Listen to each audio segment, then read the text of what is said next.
Sorry na. Okay na bang ilan ka to? Nagpa-present ko ng konti. Ako na po. Bakit? Ako naman. Tatampo ka pa rin ba? Di po. Oo, di pa. Hindi daw eh. Sige, hayaan mo, nababawi ako.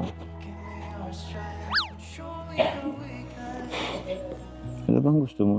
Para patawarin mo na ako. Yung sorry mo, di pa naman, hindi pa yung totoo. Pag, sige ka, kantan kita. Uulan na nga po. Grabe ka naman. Eh, di maganda. Sobrang init naman. Ano gusto mo? Kantan kita. Di ba gusto mo yung Ben and Ben? Oh, teka. Kanta na lang kita ng Ben and Ben. Gusto mo? Wala kang magagawa. Total, di naman tayo nakanood ng concert ng Ben and Ben. Kanta na lang kita. Tsaka, di rin naman nagkakala yung boses namin, di ba?